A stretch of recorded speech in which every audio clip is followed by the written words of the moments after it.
अधिकार केवल कर्म करने में है, फल की चिंता मत करो। इसका मतलब यह है कि हमें अपने कर्मों को पूरी लगन और समर्पण से करना चाहिए, बिना किसी व्यक्तिगत लाभ या फल की इच्छा के। जब तुम ऐसा करते हो तो तुम्हारी आत्मा को शांति और संतुलन प्राप्त होता है। इस संदेश का मूल तत्व है कि जब तुम अपने कर्मों को निस्वार्थ भाव से करते हो तो तुम्हारी आत्मा के भीतर एक गहरी संतोषजनक स्थिति उत्पन्न होती है। फल की चिंता छोड़ देने से तुम आत्मा की उच्च अवस्था को अनुभव कर सकते हो। मयि सर्वाणि कर्माणि। जब तुम सभी कर्मों को मुझ में समर्पित कर देते हो और अपनी पूरी क्षमता और समर्पण से करते हो, तब तुम्हारी आत्मा की उन्नति होती है। इसका मतलब है कि तुम्हारे हर कर्म को ईश्वर की उपस्थिति के रूप में देखना और उसी भावना से करना चाहिए। इस समर्पण भाव से तुम कर्म के फल को नियंत्रित करने की बजाय आत्मा की उन्नति की दिशा में अग्रसर होते हो। यह समझ तुम्हें हर स्थिति में स्थिरता और शांति प्रदान करती है। योगोस्थे कुरु कर्माणि। योग में स्थिर रहकर कर्म करो। इसका मतलब यह है कि तुम्हें अपने कर्मों को पूरे ध्यान और समर्पण के साथ करना चाहिए, जबकि अपने मन को किसी भी अस्थिरता से मुक्त रखना चाहिए। जब तुम योग की स्थिति में होते हो तो तुम हर कार्य को संतुलित और सही दृष्टिकोण से करते हो। यह स्थिति तुम्हें आत्मा की वास्तविकता को अनुभव करने में मदद करती है और तुम्हारे जीवन को दिव्यता की ओर ले जाती है। ब्रह्म भूतः प्रसन्नात्मा। जब व्यक्ति ब्रह्मा के स्वरूप को पहचान लेता है और हर स्थिति में प्रसन्न रहता है, तब वह सच्चे अर्थों में दिव्य स्थिति में पहुंचता है। इसका अर्थ यह है कि आत्मा की सच्चाई को जानकर व्यक्ति हर अनुभव को एक दिव्य दृष्टिकोण से देखता है और हर स्थिति में प्रसन्न रहता है। श्री भगवानुवाच। हे अर्जुन, मैंने तुम्हें सभी तत्वज्ञान, कर्म और भक्ति के मार्ग पर प्रकाश डाला है। यह समझ तुम्हें आत्मा की गहराइयों को छूने और परमात्मा के साथ एकत्व की ओर ले जाने में सक्षम बनाएगी। अब तुम्हारा कर्तव्य है कि तुम इस ज्ञान को अपने जीवन में पूरी तरह से लागू करो। अपने हर कर्म को निस्वार्थ भाव से करो, हर विचार और भावना को ईश्वर की उपस्थिति में समर्पित करो और आत्मा की सच्चाई को अपने जीवन का आधार बनाओ। इस मार्ग पर चलने से तुम्हारा जीवन एक दिव्य यात्रा बन जाएगा, जिसमें तुम आत्मा की पूर्णता और परमात्मा के साथ एकत्व का अनुभव करोगे। यही तुम्हारा सच्चा उद्देश्य है और यही जीवन की अंतिम सफलता है।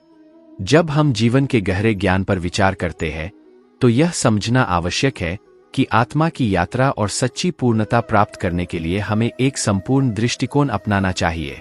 मैंने तुम्हें कर्म, ज्ञान और भक्ति के महत्व के बारे में बताया है, लेकिन यह भी महत्वपूर्ण है कि इस ज्ञान को आत्मसात कर जीवन के हर पहलू में लागू किया जाए। अहम ब्रह्मास्मि। मैं ब्रह्मा हूँ। इसका अर्थ है कि हर व्यक्ति की आत्मा ब्रह्मा के साथ एकत्व में है। जब तुम इस सत्य को स्वीकार कर लेते हो, तो तुम आत्मा की शाश्वतता और ब्रह्मा के साथ अटूट संबंध को पहचान पाते हो। यह समझ तुम्हें हर अनुभव में दिव्यता का एहसास कराती है और जीवन को पूर्णता की दिशा में ले जाती है। यदा यदा ही धर्मस्य ग्लानिर्भवति भारत।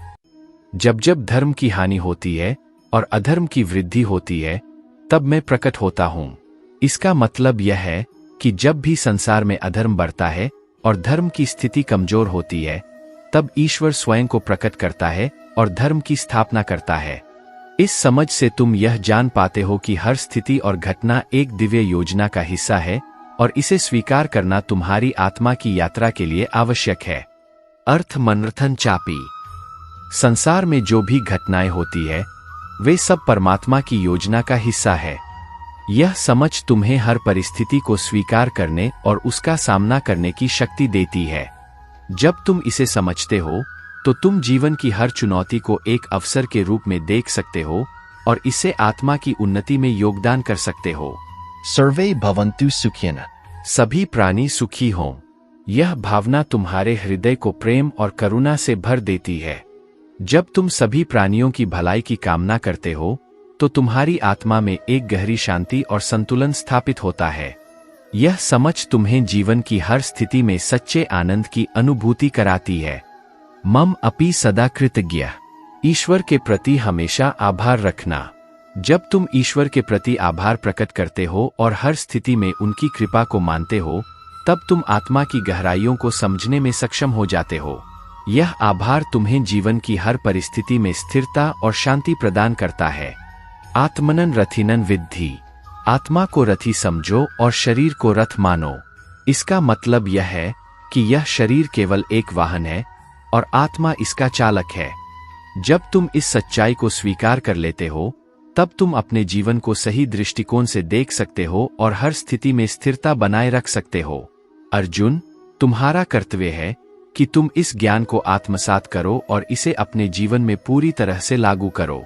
जब तुम हर कर्म को निस्वार्थ भाव से, हर विचार को प्रेम और करुणा से और हर अनुभव को दिव्यता की दृष्टि से देखते हो, तब तुम्हारा जीवन सच्चे अर्थों में सफल होत।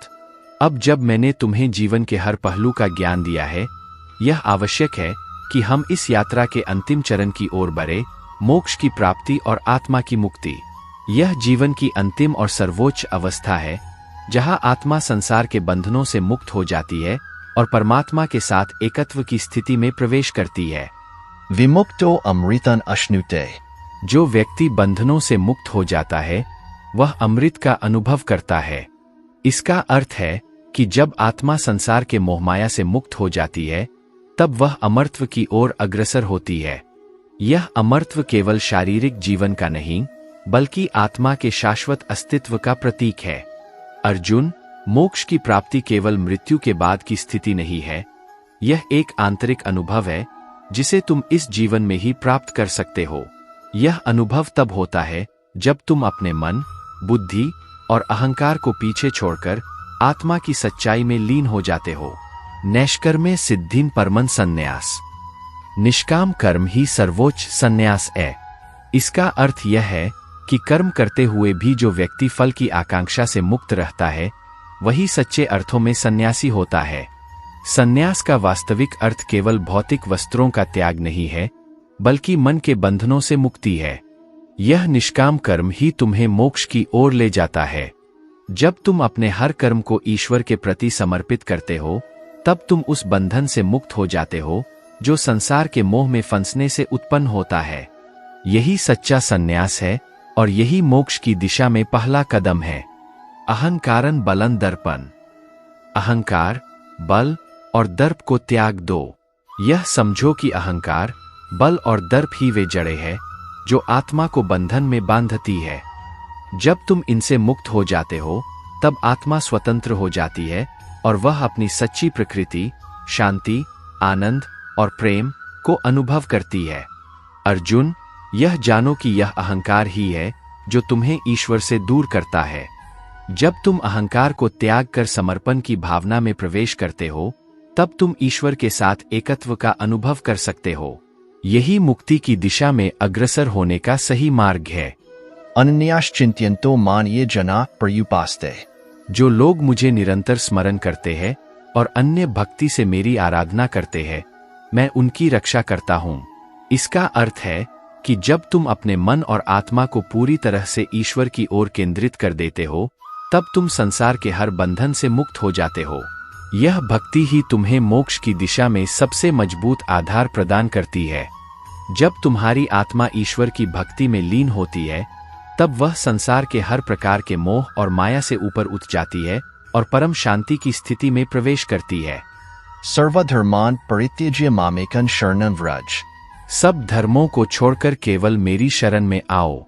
इसका मतलब यह है कि सभी बाहरी धार्मिक कर्तव्यों से अधिक महत्वपूर्ण आत्मा का समर्पण है।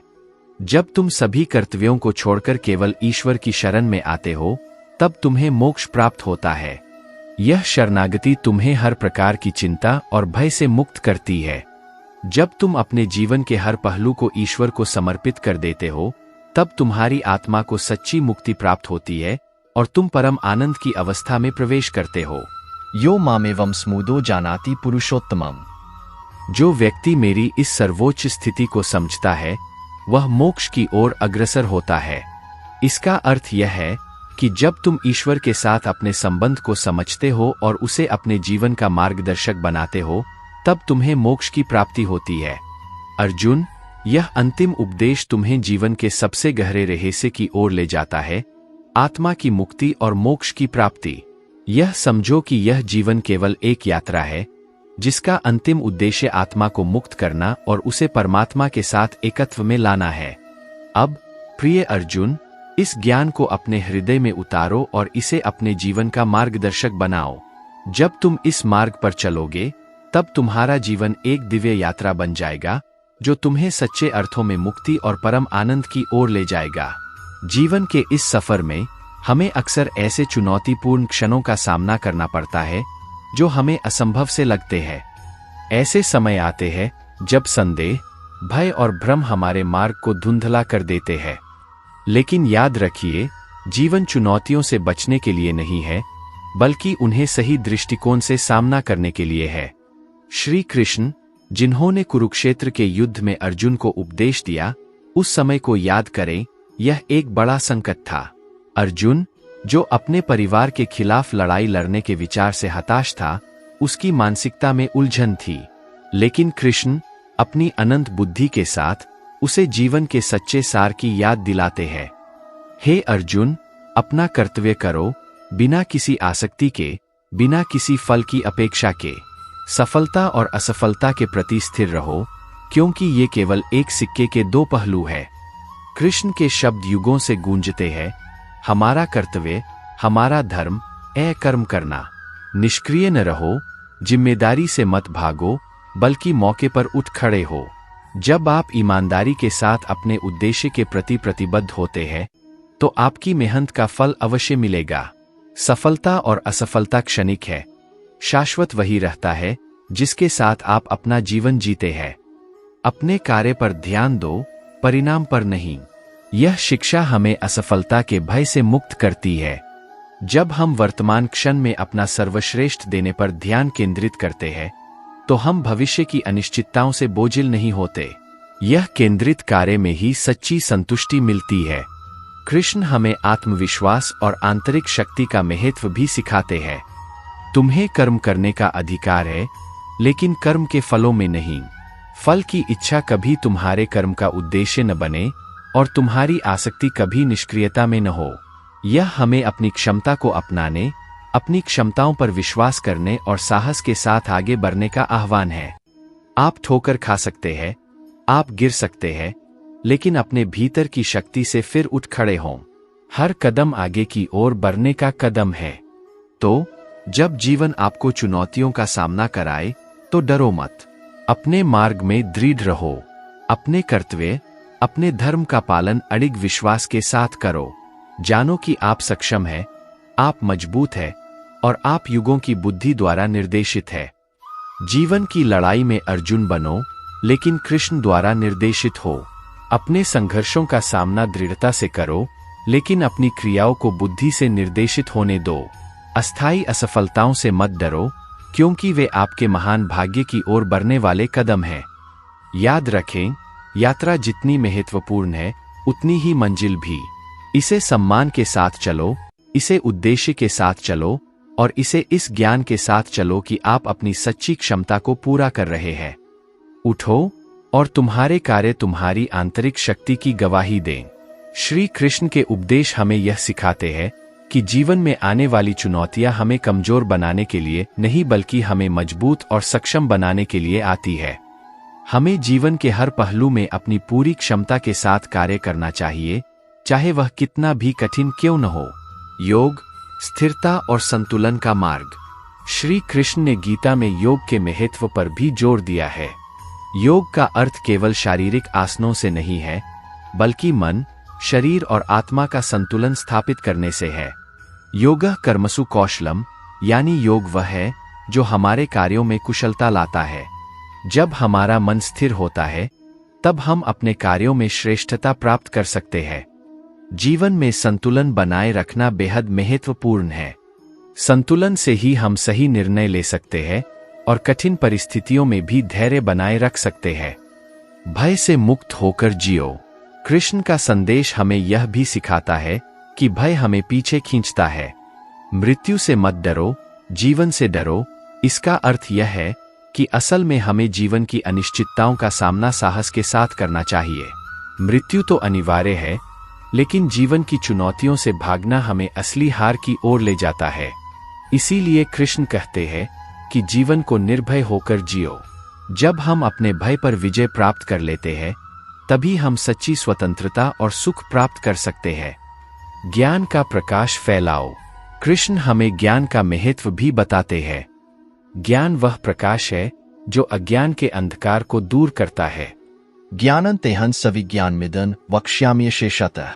अर्थात मैं तुम्हें ज्ञान और विज्ञान दोनों का उपदेश दूंगा, जिससे तुम्हें सभी प्रकार की संपूर्णता प्राप्त हो। ज्ञान की शक्ति असीमित है और हमें इसे अपने जीवन में आत्मसात करना चाहिए। ज्ञान केवल पुस्तकों में सीमित नहीं है, यह हमारे अनुभवों, हमारे विचारों और हमारे कर्मों में भी प्रकट होता है। सच्चा ज्ञान वह है जो हमें दूसरों के साथ बांटने में भी संकोच न हो। जब हम ज्ञान को साझा करते हैं, तब हम न केवल दूसरों को प्रकाशित करते हैं, बल्कि खुद को भी बेहतर बनाते हैं। अनासक्ति और समर्पण का मार्ग। कृष्ण ने यह भी सिखाया कि अनासक्ति और समर्पण ही वह मार्ग है जो हमें सच्ची शांति और मुक्ति की ओर ले जाता है। मामेकं शरणं व्रज। कृष्ण का यह उपदेश हमें यह याद दिलाता है कि जब हम भगवान के प्रति समर्पण कर देते हैं, तब हम अपनी सभी चिंताओं और परेशानियों से मुक्त हो जाते हैं। यह समर्पण अज्ञानता और अहंकार को समाप्त करता है और हमें आत्मा की शांति की ओर ले जाता है। संकल्प और धैर्य का महत्व। कृष्ण हमें यह भी सिखाते हैं कि संकल्प और धैर्य के बिना कोई महान कार्य संभव नहीं है। संकल्प शक्ति से जीवन को बदलो। जब हम किसी लक्ष्य को प्राप्त करने का संकल्प करते हैं, तो हमारे रास्ते में कितनी भी बाधाएं आए, हमें नहीं रुकना चाहिए। हर चुनौती को धैर्य के साथ पार करना और हर असफलता से कुछ सीखना, यही हमारे जीवन को ऊंचाइयों तक पहुंचाता है। धैर्य हमें असफलताओं और संघर्षों के बीच स्थिर रहने की क्षमता देता है। जो व्यक्ति धैर्य रखता है, वह अंततः अपने लक्ष्य तक पहुंचता है, क्योंकि वह जानता है कि सफलता रातों रात नहीं मिलती, बल्कि यह एक निरंतर प्रयास, एक सतत यात्रा है। आत्मसंयम, जीवन की सच्ची शक्ति। श्री कृष्ण ने गीता में आत्मसंयम पर भी जोर दिया है। मन ही मनुष्य का सबसे बड़ा मित्र है और मन ही सबसे बड़ा शत्रु है। उन्होंने कहा, जब हमारा मन संयमित होता है, तो हम कठिन परिस्थितियों में भी विचलित नहीं होते। आत्मसंयम हमें अपने आंतरिक शत्रुओं, क्रोध, लोभ, ईर्ष्या और अहंकार से जीतने की शक्ति देता है। आत्मसंयम का अभ्यास जीवन के हर क्षेत्र में सफलता का आधार बनता है। जब हम अपनी इंद्रियों, अपने विचारों और अपनी इच्छाओं पर नियंत्रण पा लेते हैं, तब हम जीवन में कोई भी ऊंचाई प्राप्त कर सकते हैं। विजय अपने आप में है और यह आत्मसंयम के माध्यम से संभव है। सकारात्मक दृष्टिकोण अपनाओ। कृष्ण हमें यह भी सिखाते हैं कि हमारा दृष्टिकोण हमारे जीवन की दिशा तय करता है। जैसा तुम सोचते हो, वैसे ही तुम बन जाते हो। अगर हम सकारात्मक दृष्टिकोण अपनाते हैं, तो हमारे जीवन में सकारात्मक बदलाव आते हैं। सकारात्मक सोच केवल कठिनाइयों को आसान नहीं बनाती, बल्कि हमें उन्हें सही तरीके से देखने की शक्ति देती है। जब हम अपने जीवन की समस्याओं को अवसरों के रूप में देखते हैं, तब हम न केवल समस्याओं का समाधान ढूंढ पाते हैं, बल्कि खुद को भी एक नए स्तर पर विकसित करते हैं। यह दृष्टिकोण हमें हर स्थिति में आशा और उत्साह से भर देता है। संपूर्णता का अनुभव करो। श्री कृष्ण का एक और महत्वपूर्ण संदेश यह है कि हम सभी एक अनंत शक्ति का हिस्सा है। तुम आत्मा हो जो अनश्वर है। जब हम इस सच्चाई को समझ लेते हैं, तब हम अपने जीवन के बाहरी संघर्षों से ऊपर उठ जाते हैं। हमें यह महसूस होता है कि हम केवल एक शरीर या एक पहचान नहीं है, बल्कि हम उस अनंत आत्मा का हिस्सा है जो नष्ट नहीं हो सकती। जब यह आत्मज्ञान प्राप्त होता है, तब हम सच्चे अर्थों में स्वतंत्र हो जाते हैं।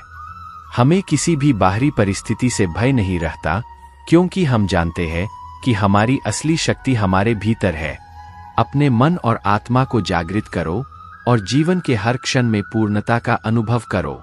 जीवन के इस महान युद्ध में हम सभी अर्जुन हैं और हमें अपने भीतर के कृष्ण से मार्गदर्शन प्राप्त करना है। यह मार्गदर्शन हमारे मन, आत्मा और विचारों को शुद्ध करता है और हमें सच्चे अर्थों में सफलता, शांति और संतोष का अनुभव कराता है।